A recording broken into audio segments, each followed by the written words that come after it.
manner in which it could progress and so on. But if you were to look at an organization like TCS, like Infosys, like Wipro, Mindtree, many others, what is the net worth of that organization? For those of you who have some financial value, you will say that let me go into the balance sheet. But balance sheet is the last place you will find anything of value as far as that company is concerned. Because those are people-intensive industries. Pharmacy, pharmaceutical corporations are very highly knowledge-intensive and people-intensive industries. And there are many other industries in the knowledge industry, and those are rarely captured in the balance sheet, or not rarely, they are not captured in the balance sheet. The balance sheet will essentially look at this building and value it, but it won't look at the human capital that is really, and therefore, an organization that you value is something where the human capital keeps increasing all the time. That is, people move from exposure to excellent, and they are in relevant technology all the time, and therefore and the point here is that any organization can only survive if it becomes relevant or if its human capital is relevant for the period. Microsoft is a big dilemma at this point in time under Satya Nadella. Now, is he going to, because they have missed wave after wave. They are now the number 2 player. What is carrying them on is the current platform. And the current platform, when it goes away, then what happens to that? Google will also get into that space unless it turns out to be more innovative. And everyone attempts many things. Microsoft goes and talks to buys Nokia, Google goes and talks to Motorola and buys their handset and so on. There is this constant need. The reason why they went to Motorola is because they found that Apple was ahead of them. And Apple was cornering everything and so on.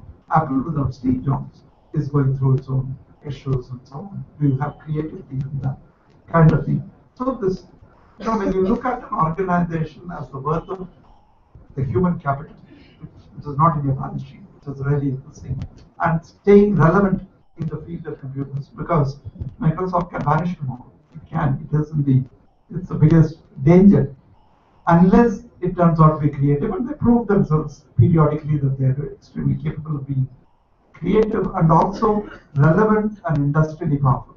These are the kind of things. Again, that's something that one needs to, and therefore when you build a career, you have to be relevant all the time. That's really critical one. I just want to talk about one or two things and then conclude. I won't be doing justice to those unless I talk about one of the new passions that I have, which is skill development. And what we are essentially trying to do is to skill or upskill 500 million people by 2022. This was the dream that C.K. Prahalad enunciated for India at 75 years old, 2022. And that's a mammoth task. No one has really done that and so on. And therefore, although you are in a high field of higher education, skill development and the vocational education becomes extremely important. And therefore, what we are trying to do is to create an ecosystem very similar to what we have done for the IT industry, and create the national skill qualification framework, which allows you to go up in the skilled area, and then hopefully also join the higher education area from vocational education, sector skill councils, which involves the industry to define standards that they require of people skilled in their industry vertical.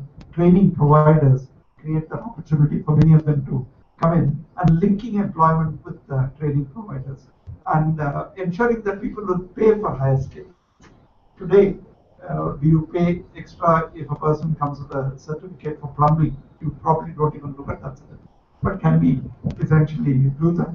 And therefore, that's an opportunity that is also emerging. Can you put a lot more of computers, IT, into the skill development? Because it's going to be the most important space for India in the next few years, and so on, as we look at scaling up substantially. And the last one is way forward for the Indian IT industry. I'll just do that because quite often anyone who is in this field gets involved. See, we have had waves. We created the software service industry in India, and it is obvious something specialized, because if you take any of the big companies, they make tons and tons of money. I mean, if you take TCS, when I left as the retired as chief financial officer that year, after taxes, our profits, and I'm talking about profits after taxes, was a little over 13,000 crores of things.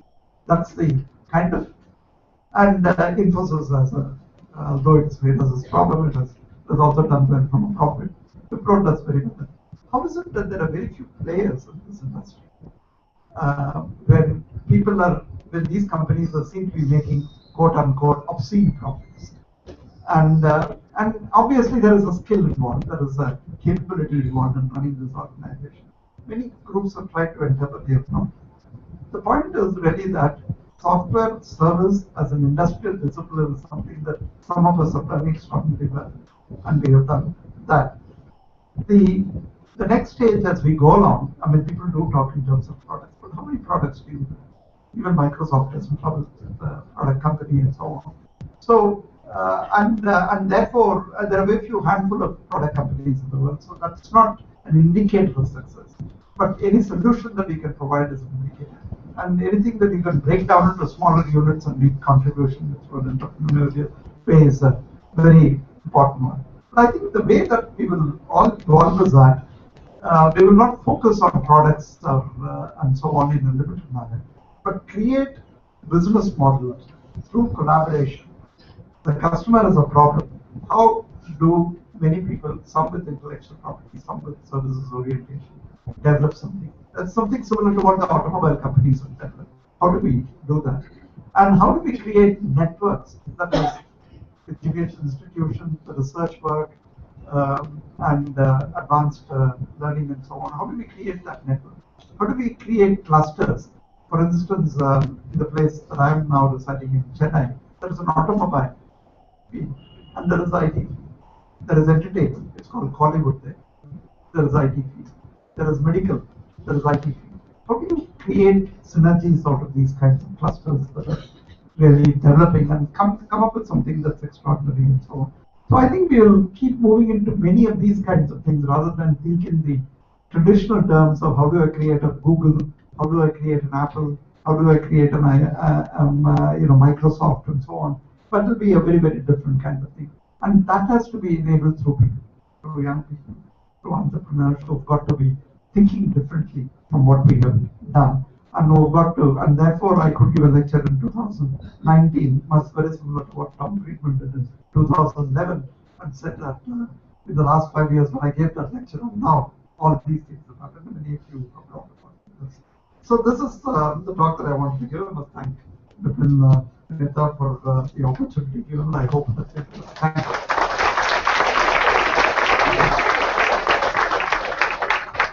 you. We proceed with the question and answer session now.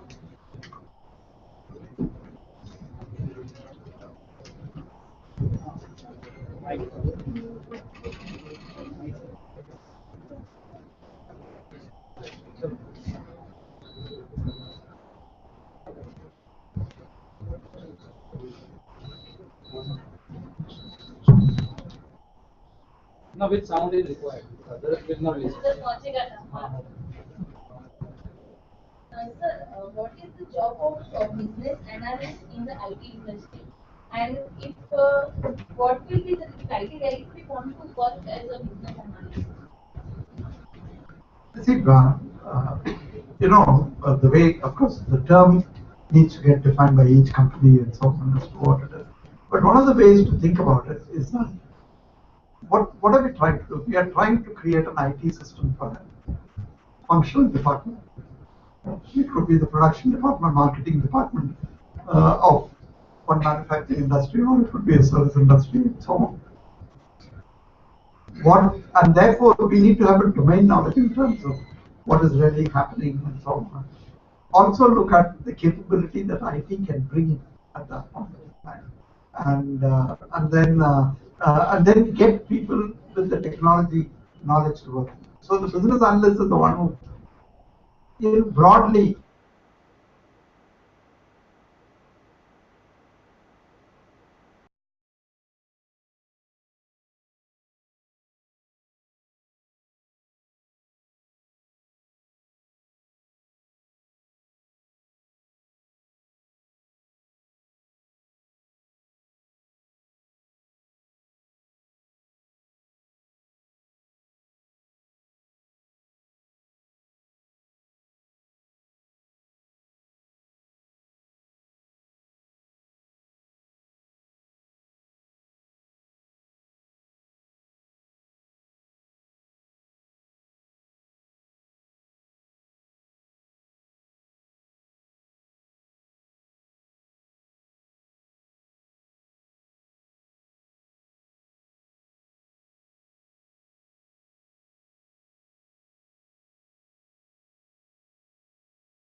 projects, new areas which are constantly challenged.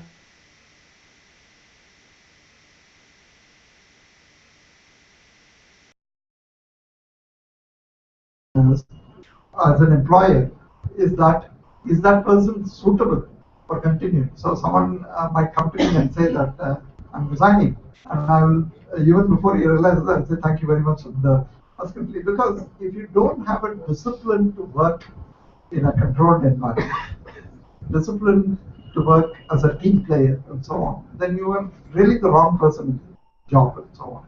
So the retention is also, who do you retain? Retention for the sake of retention has never been an important one. That's the reason why we say that there is voluntary attrition and there is an involuntary attrition. Okay, and if a person on his own leaves, when he is valuable, then he is probably making the right decision if he takes these care of these things. If not, and as an organization, we also want to make sure that we don't retain everyone, but we retain all the good people and giving them story. And you can't really differentiate, because if I were to give something more to a one individual, then what do I do with a number of other people who are similar? So it becomes an organization.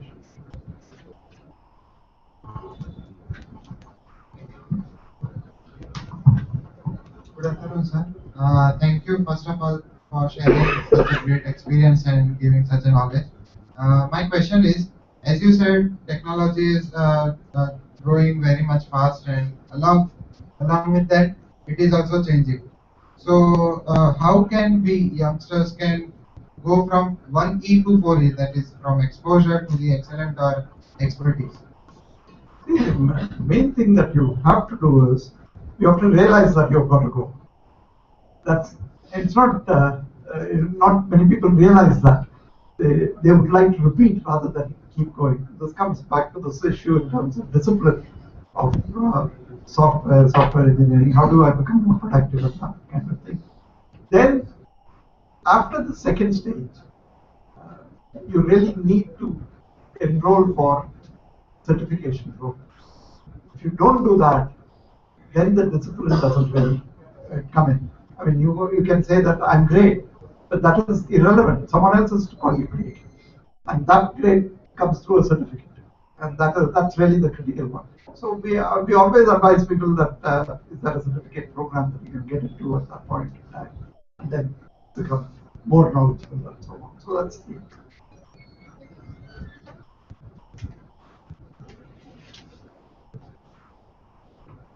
similar question. There are these different domains, business domains such as pharmacy, retail. As a student, we get limited exposure to those domains. But what, according to you, as a we should select that domain that we get appropriate exposure? This is a very important question that comes in for organizations such as us and so on. Any domain that you select, whether a retail domain, whether it is the hospitality domain, whether it is the pharmacy domain, every domain seems to need a phenomenal amount of thing. So, I organized a seminar once for entertainment and IT, and I thought people would talk about this animation and what IT can do, but they were most impressed with the software project management of companies such as us. And they said, can you tell us how to produce this film in this period of time, under budget and within schedule and so on. So this was it. And of course, some of those stories that they told me were phenomenal as to what happens in Hollywood and so on, and how they control that and so on. So every domain needs this. The way that we have essentially built, we find that it's very difficult to get persons with that experience of the domain right at the entry point. So we build it. We put that person into projects in that area. And once we find that the person has taken to banking, then we'll give more and more of banking assignments to that person. And then over a period of time, because for any of us to see, I used to get, and I'm sure Hasid probably gets it regularly, people would say that I qualified to do this one, and you put me on a different project. And we keep saying that, unless you work in different things, we really don't know whether you are good or you yourself will know. So work in many things. But then once you come to a stage where you can develop specialization, you go ahead. That's where we will find the relevance for that. What kind of Sound. quality?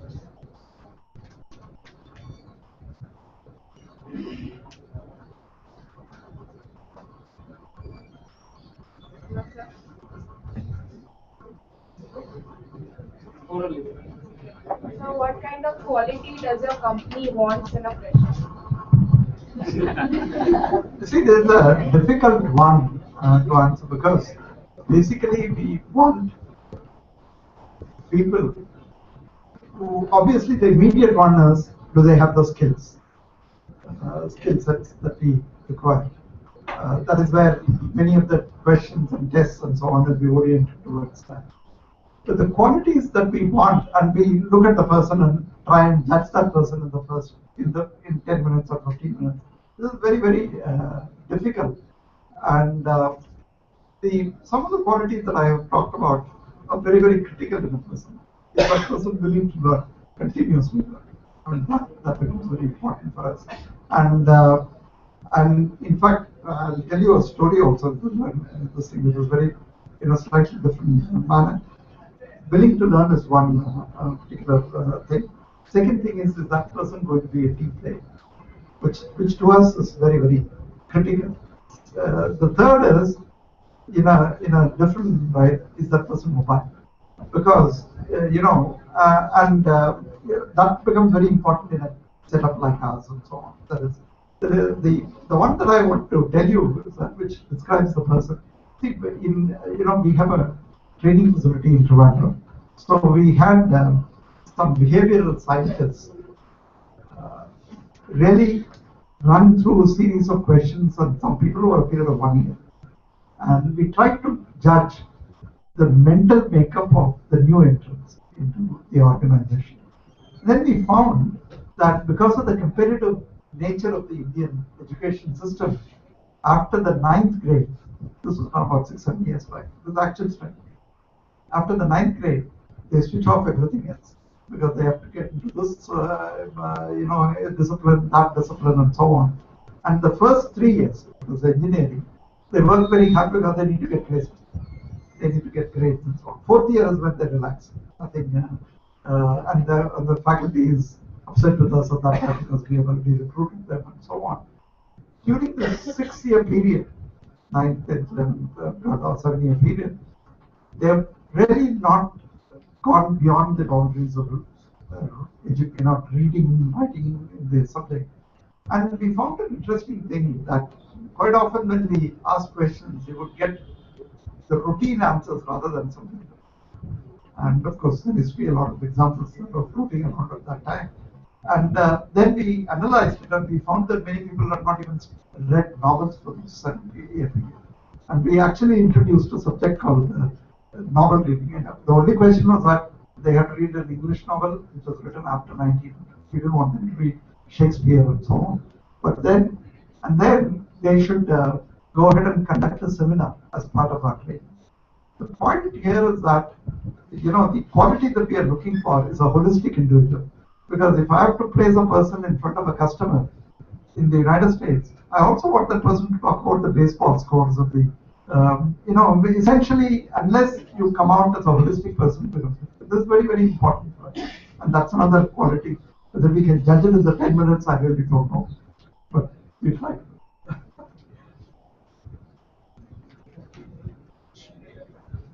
Last question.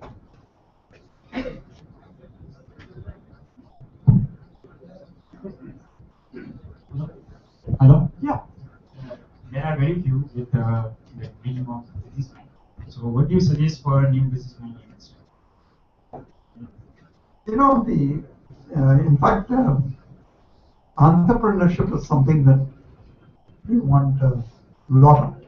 I mean, I concluded my talk by talking about the manner in which we will work, which will not be product only, but something far beyond that. in terms of business model and creating new things and so on. I do mentor these days some of the business people, very, very extraordinarily good ideas and so on. But the issue that is lacking quite often is the orientation to the financial areas. In fact, I concentrate quite a bit on the business model and what they have done and so on. Have they been able to sell this concept to areas and so on? Because this is very critical for giving you the power to be in the field for a period of time. Because nothing succeeds in a very short period of time. There are some exceptions, but most of the time it's the staying power that really enables a company to succeed and so on. Do you have that staying power? Technology, people come up with very, very good ideas and so on. But technology alone is not enough. It is really the passion and it is really the staying power. That's really the very, very critical.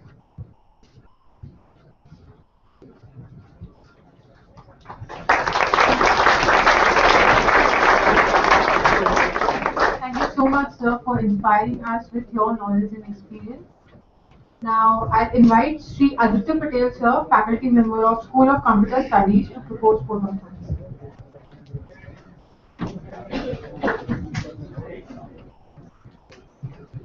During the annual lecture, Sir has very nicely shared his rich and vast industry experience in a very simple terms which students can understand and very real life examples. Sir, you have demystified the formula for the IT industry and how to build a successful career and how to be relevant all the time and what kind of technologies and business domains, how it can be gradually, the career can be developed.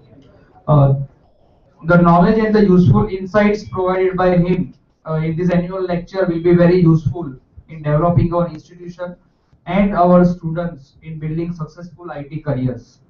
So on behalf of School of Computer Studies, Ahmedabad University, I offer my sincere thanks and gratitude to Sri Mahalingam sir for sparing his valuable time with us and delivering this annual lecture. Thank you, sir. You wholeheartedly thank you. And I hope in future we will get your patronage in such kind of activity. Thank you.